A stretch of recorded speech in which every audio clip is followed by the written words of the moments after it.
Good evening, everybody, and a very warm welcome to Berringer. And today I have a layout update. This is basically just following on from yesterday's or the day before's layout update. Well, it wasn't really a layout update, it was just a slideshow on the town scene. So today I thought I'd actually go through it in a bit more detail. Plus, there's actually some more bits and bobs that I've added to the layout. Some of the more observant of you may have noticed a few bits already. There's also some progress on the station. So we're just going to basically cover that in more depth. So that's what I just wanted to do. So firstly, I've added some figures. A number of suggestions have come through about putting some people on, and it was about time I did so. This layout's been going on for some time, and people have been a bit sparse around here. In fact, they're virtually non-existent. There was just one guy travelling around in his Triumph Herald, but that was about it. So we now have some people here. I've been collecting some people over some time.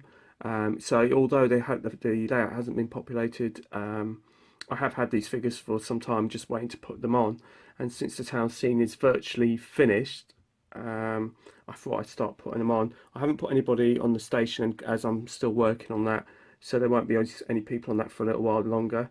But as we get through it, I'll start adding some people there, although I have got some figures for them as well. So the first figure to add, and he was the very first figure I ever bought, and he's also the first figure to go on the layout, was this chap selling the local news. And he's just giving out selling out the local news, selling the newspaper to the folk, and just giving them the current news of what's going on in Berringer today and around the country and around the world. Then we have this lady who wants to cross the road, but the 140 is on its way, so she's having to sit tight over there. Meanwhile, this guy, he's pushing his little kiddie around in a buggy, and he can go because the traffic lights here are actually red. I don't actually know if you can see that, but they are actually red. So that's the first set of figures. As we move along, we have this guy here. He's just asking the cab driver how much it's going to cost him to get to wherever he wants to go. So he's just having a little chin wag at him, trying to come to some sort of negotiation as to how much he can do it for and what the deal is. We've got this guy who's just standing around here. He just seems to be a bit cheesed off, to be honest. He looks like he's cheesed off, like he's been waiting for ages for his bus that hasn't turned up yet, and he's getting a bit peeved about it. These people are just patiently waiting for the bus. So they're just killing time reading newspapers and whatnot. But this bus is here. I'll get onto that in a moment.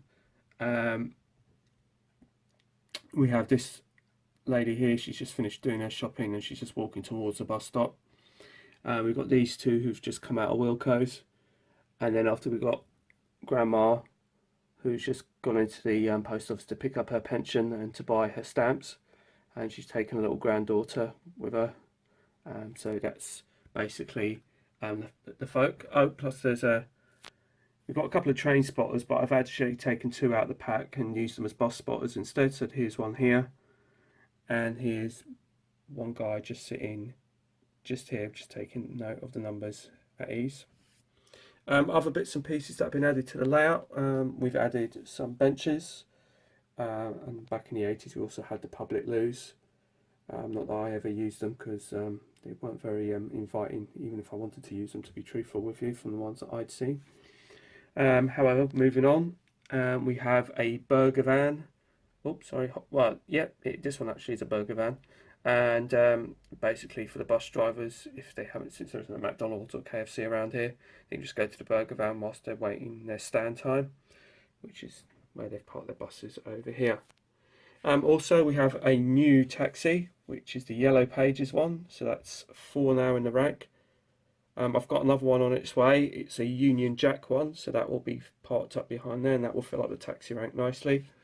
I don't know if you can actually see it, but these traffic lights are actually painted red. Onto the buses, a quick word on those. 3 of these buses have actually particular meaning to me. This one in front of you is routed as the 605. However, when I used to live in London with my folks in Fulham, they used to run this bus back in the day as the Route 91, and it was used on the Route 91, and back in the day it used to run from Wandsworth Bridge all the way up to Hounslow West Station. And I used to sit on this bus right about there towards the back on the other side, the near side of the bus. I used to travel on that. That was my favourite seat, right at the back of the bus, on the near side. So that's how I know this bus. This particular bus here is a Leyland Lynx. I should actually say that that one there is actually an Metro Bus MCW. This one here is a Leyland Lynx. This particular Leyland Lynx, G73 UYV, plus a number of its sisters, used to reside over at West Brompton Station, which is again near where my mum and dad live, back in London. And I used to travel on these. When back in the day they were using these in the early days, before they were London United, they were actually badged as Riverside buses. And they used to use them on the 283, which used to run from West Brompton out towards, I think it's Hammersmith Hospital at the time, or East Acton. The 283 has since just runs from now from Barnes to East Acton, but these buses were still used in West Brompton and rebadged as the 190, which used to go from West Brompton to Richmond. And so these Leyland Lynxes, I used to travel on these all the time, and again I used to love travelling on these. The other thing about the Metro bus here is I actually learnt and got my licence on one of these. So also at London, because I got my licence at London United. So that's how these two buses have particular meaning to me. This particular one here is known as a DPK, and this particular bus I've actually driven in service on the route it is actually currently showing. It's currently showing the 272 to Chiswick, or is it Grove Park? Actually, let me have a quick double check to see what it says. Chiswick, yes. So I've actually driven this bus in service, the actual real one, in service on that particular route, the 272. I used to do that quite a lot, and that was a nice little route there. The only thing about it is there's lots of speed humps. So, but yeah, I enjoyed driving that route. So that's how these three buses have particular meaning to me. Also, just before we go from the town scene, I just thought I'd reverse this MCW out. This particular bus shelter kit is actually a freebie, and as is the Wilko's kit and the post office. Basically, the post office is the Wilko's kit, but I basically butchered another freebie kit from the same place to create the post office, because the post office actually came as in a different style building. So I basically sort of created the post office in this building from the other building that it was supposed to come with. And basically these are from Kingsway Models. So if you Google them, you'll be able to find, they sell a lot of kits. In fact, they sell loads, and if you're an LT person, like London Transport person like I am, and they do a lot of London Transport stuff and London based stuff, so it's worth checking out.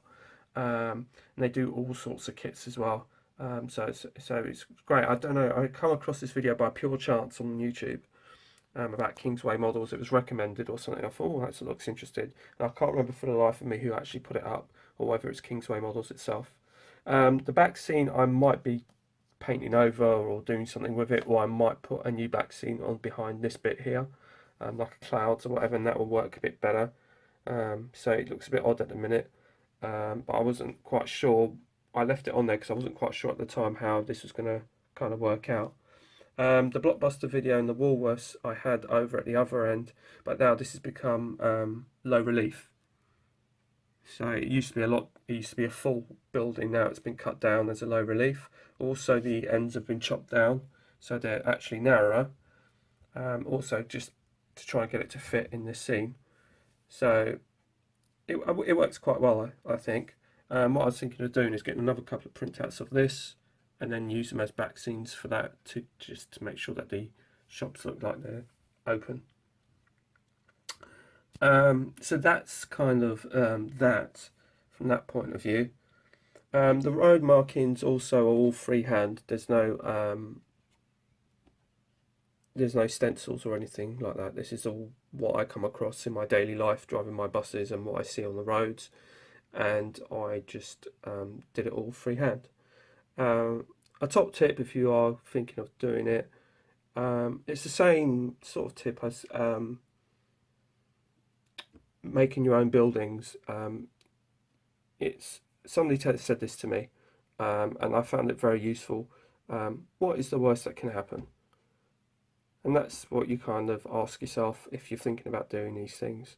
You know, you paint a road like this in the matte black, say for example, and you do your road markings, and they don't turn out quite as well as you thought, maybe. So what's the worst that can happen? Well, you just paint over it again. You just put it back to black. No biggie. And then you can just buy the stencils, but at least you've had a go. So, and it's the same with the scratch build buildings, you know, you buy a piece of card, you mess around with it, you don't have to buy all the accessories or anything for it, just build a basic building. If you like it or you think it's going well, carry on. If not, it's only a few quid for a piece of card. So, you know, it's just trial and error. A lot of modelling is trial and error. There's no right or wrong, everyone has their ways of doing things. And so yeah, so that's the first lot. So if I just sort of pan out, you can sort of see now, at least we've now got some people on the layout, which is nice. I'm going to get some more people as I come across them. The next thing is I've completed the canopy, and it's all lit up as well, and I'll show you that in a little while. And basically it is to marry up with the canopy over the far side there. It's the same style, done in exactly the same way. Obviously it's slightly different in the sense that this is just overhanging one platform, whereas this is dealing with platforms 1 and 2, and it goes all the way along. It's all made out of card, and it's actually broken up into 3 pieces. It's actually one big piece, but it's actually 3 pieces. And the thing is, what I've done is all the joints, which were 2, was it 2 or, well, yeah, it's at least 2 joints, were hidden away by the matchsticks, and then I basically spread them out evenly across to cover all the joints. So basically you can't see the joints, and then underneath it was all strengthened.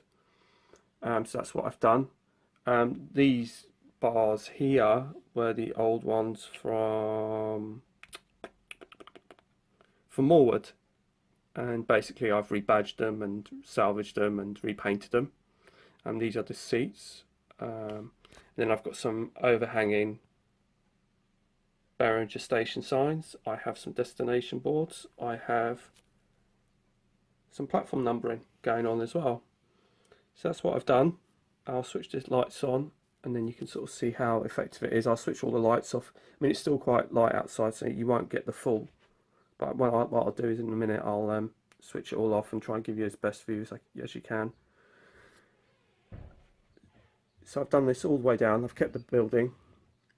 The roof comes off, or the top comes off, but I don't like to take it off too much, to be honest, because it is a long piece, and so I need to be a little bit careful with it. But it is pretty rigid, but it's very much suitable for what I need it to do. And then obviously you've got another station sign here, another platform 1 and 2 here, and then I've just painted this information board up, which I had previous, and done that as well. Oh yeah, also I've added a welcome to Berringer sign, as you sometimes see on approach to stations. And I've also added, I don't know if that's going to focus, doesn't look like it wants to, but we'll try it this way. I think you can bear it out, make it out. It says thank you for travelling Network South East, and one on that side. I'm not exactly sure how many people back in the day would actually thank Network South East, because yeah, I don't think they were very much popular, the railways back then, as they are now, really, to be honest. So what's going to happen along this afterwards is basically where this canopy finishes. and that tunnel mouth is basically, we're going to put the fascia, which is going to butt up onto here, and then basically you're almost like cutting off the station bit and having this section along here as one section, and then you got the other section going along that way. So that's how that's going to work. So what I need to do next is make the fascia up and build that up, and then do the arches along this outside bit, and then sort of finish that off like that, really. So what I'm going to do is I'm going to shut this down and switch this on when the lights are on, and I've tried to darken it up as best I can. So welcome back. So here it is at the moment. It's completely switched off, so I thought I'd give you a bit of a kind of comparison as it is switched off at the moment. This is the natural light that I've got left in the flat, and I'll just switch on the lights. So obviously you can see the station building's nicely lit up, and as you come down,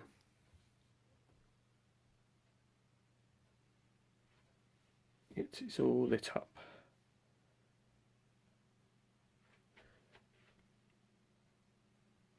So it needs a good old clean up, tidy up and all the rest of it, but this is how it is at the moment. I think this has worked out really, really well actually. I'm really pleased with this. Obviously it needs people and stuff like that, but that's going to come out a bit of a later date.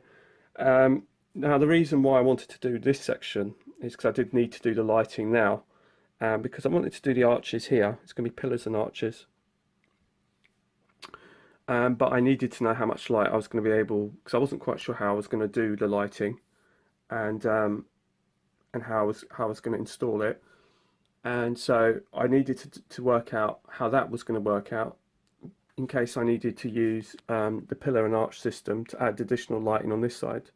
But because I'm happy, more than happy, this gives to me the correct amount of light. It's not too overpowering, I don't think. I think it gives it a nice kind of effect that you'd get at any normal station throughout the night if you're traveling in the evenings. I don't think it's like too artificial, but that's just my own opinion personally. So if I just take you sort of down this end, you can sort of have a look, see. Yeah, that's pretty good actually. It's the first time I've seen it like this. I'm quite pleased. I've got a couple of buffers that are in the red as well that sort of give that kind of nice little glow as well. So yeah, so that's what we have. So I'm very pleased now, and so I'll be continuing this all the way down. So like I said, my next job is going to be to do the fascia, and then that will butt up to there, and then I can work to do the pillar and arch system all the way down back to the main station, and then that will kind of meet up to here, and then that will sort of complete this sort of middle section between the station building and the fascia. I found out just through life really, I suffer from mental health issues, and why my doctors said to me that I used to find it very difficult to cope with certain things, just with life in general, and he always used to turn around and say to me to break life up into sizable bits and pieces so you can cope with it better. And this approach has been adopted on my railway right through the build, and it has helped me enormously because it focuses the mind on certain bits. And what I mean by that is, what I tend to like to do is, if I'm working on the town scene, I'll pick a day and I say, right, I'm going to work on the town scene today. I just work my way on the town scene throughout the day. I won't touch anything else on the layout. I just say, today I'm just working on the town scene, and then that's it. And then that stops me from picking up bits and kind of going, actually, whilst I'm over here, I'll just sort this out and sort that out. And then in the end, you know, you don't get much done. So that's kind of, it's what kind of helps me kind of get through the layout quite quickly. And also because it's just to hand. But anyway, I'm just going to love you and leave you because this has been going on for some time. So, oh yeah, I'd like to thank everybody who's commented on my last video. That's the main thing as well. Also, a lot of people have also suggested putting a statue here, or a monument or something. And I've actually been looking into that, so that might be coming. Otherwise, it's going to be a tree. because I have been looking about putting something there, so I'm not quite sure yet. So I haven't got round to that yet. So I wanted to thank everybody who's made suggestions and comments and all the rest of it. But slowly but surely the layouts come into life and everything like that. So thanks for watching. Please feel free to comment and subscribe, and I will speak to you soon. So bye from Berringer.